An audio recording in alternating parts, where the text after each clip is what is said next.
Hello mga kol, welcome back na naman dito sa ating YouTube channel. For today's video mga kol, meron tayong ipakita na bagong finish na unit. Ito'y DE17V 4x2 Tiptronic RO6 engine VVT. So 12 valve, naka-timing chain. Yan. So ito yung mga minivan na tipid sa gas. So bago natin ipagpatuloy, so flex muna natin yung ating gamit na oil. Yung ating Prime Lube Singapore.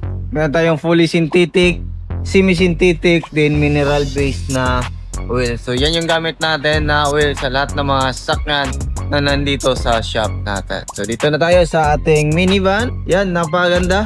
D17V, fully tinted. Yan, Ansalyor din yung gamit natin. Pink yung color, based sa request ng ating client.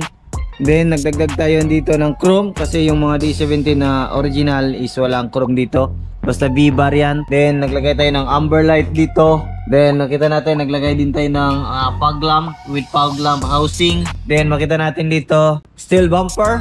So ito yung design na napili ng ating client. Ayan. So dito naman sa gilid meron tayong fender. So dito naka 13 inches na mud terrain tire, 165/80 yung sukat nito mga kol. Tapos makita natin dyan naka fully undercoat yung unit natin. Dito naman naglagay tayo ng step board. Tapos dito auto fold and retractable yung side mirror natin. Kompleto siya sa visor. Yan, dito nilagyan natin or kinulayan natin ng black yung poste para magmukhang buong salamin dito. Ayan. Tapos dito naglagay tayo ng top load carrier gutter type. So yan yung mga nire-recommend natin para sa mga minivan natin. Tapos yan, fender. Ito natin, meron siyang fender. So ito, nakakulay din yung ating brake drum. Then naka-lift ng 2 inches dito sa likuran mga kol. Makita natin dito, naka fully undercoat din siya.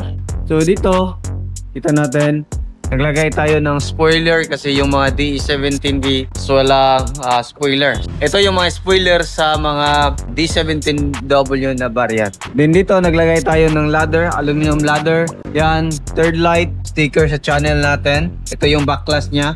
So dito, nag-customize tayo ng T-light. Tayo lang yung mga gumagawa ng ganitong T-light dito.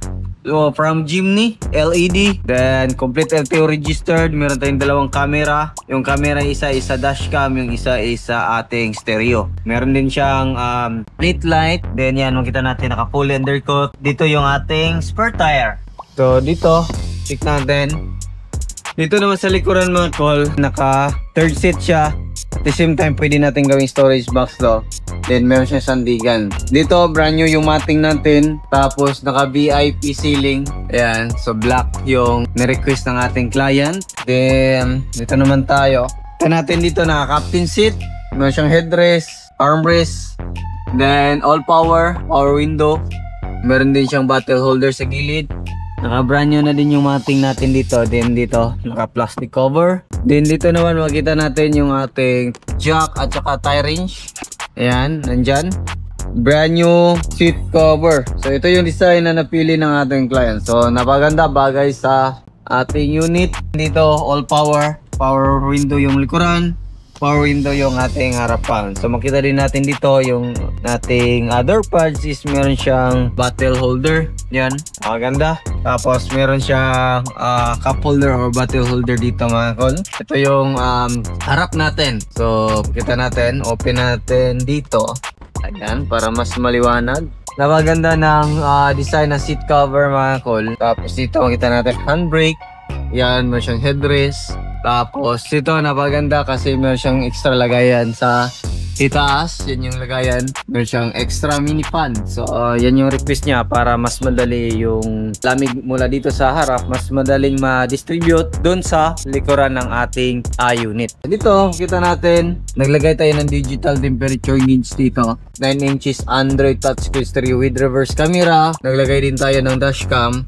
Then makita natin dito Tiptronic. Yan, pwede natin automatic mode. Then dito yung ating manual mode. So aircon din yung unit natin mga kol. Yan o. So yung dashboard natin is back to original yung ating kulay.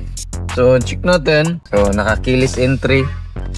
Ito yung ating eco mode. Yan, so yung indicator sa ating door. Tapos power steering, battery, cold start, check engine, then yung oil indicator. Start natin. So, naka-under na yung unit natin. Ito yung legroom natin mga kol. Ito yung ating accelerator pedal, then yung ating brake pedal. Yun, hazard switch. Try natin yung reverse natin. Dan, kita natin dito sa dashcam, kita din natin dito. Ayun. So, naka-brand new na din yung mating natin. Tapos, check naman natin yung makina natin. Ayan. So, malamig agad yung aircon. So, check natin dito. So, ito yung makina natin. Yung makina natin ay sa RO6A engine VVT. So, 12 volt. Tapos, FI. So, ignition coil nandito at saka spark plug. Then, ito yung ating injector. Isa, dalawa, tatlo. PCB valve. VVT solenoid nandito. Camshaft sensor nandito. Then, yung ating oxygen sensor nandito. Yan, catalytic. Then, makita natin yung ating temperature sender nandito. So, dito tayo mag-refill ng ating engine oil. So, check naman natin sa kabilang side. Yun, oh. Napakaganda. Napakaganda ng minivan natin ngayon. Dito yung ating gas tank opener. Goods. Ito naman yung ating alternator, throttle body, EGS, then yung air filter housing, main fuse box, din yung ECU natin. Dito tayo mag-check ng ating engine oil. Yan. So, bagong change oil lahat ng minivan natin mga kol. So, aircon compressor dito. So, check naman natin dito sa hood natin. Ano yung makikita natin dito. Ganda. Pink na pink. So, dito naman mga kol, makita natin yung ating coolant reservoir. So, ito, sinasuggest talaga natin sa mga customer natin na dapat coolant yung gagamitin dito. Kasi yung coolant is, meron siyang anti-freeze para maiwasan natin na magkalawang yung cooling system natin. Yung mga tube, yan, kasi hindi lahat ng is rubber yung hose. Meron din siyang tube. Maraming tayong nag-encounter dito sa shop natin kasi nag-accept na tayo ng repair dito. Kahit hindi galing sa atin, sina-accept natin. Tubig yung nilagay nila sa kanilang cooling system. Ang kadalasan naging problema is overheat at saka barado yung radiator, kinalawang yung mga cooling system. Nire-recommend talaga natin na coolant. Then dito, brake fluid reservoir. Then yung ating windshield washer reservoir. So yan yung setup natin ngayon. So around natin. Ayan, no? Pakita natin muna yung tail light natin. Ayan. So, ito yung ating signal light. Magkabilaan. So, pakita natin yung ating park light.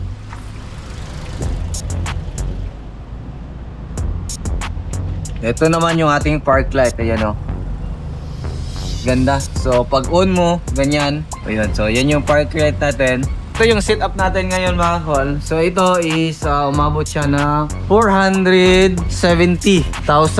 All in, ayan, kasama yung upgrade, complete LTO registered, kayo yung mamili ng kulay. Pero kung wala kayong additional, running condition lang, basic setup, is nasa 330,000 lang mga kol. Running condition na yan, walang upgrade na mga accessories, hindi lift up, naka-mags na din. Pag ganito, marami kayong mga additional accessories dyan na tataas yung presyo ng inyong sasakyan. Pero kung stock naman, hindi gaano kamahalan. Mas maganda din kung stock lang kasi mas mabilis natin matapos. So yan lang siguro yung ating vlog for today. Maraming salamat sa inyong patuloy na pagsubaybay sa bago lang sa ating channel.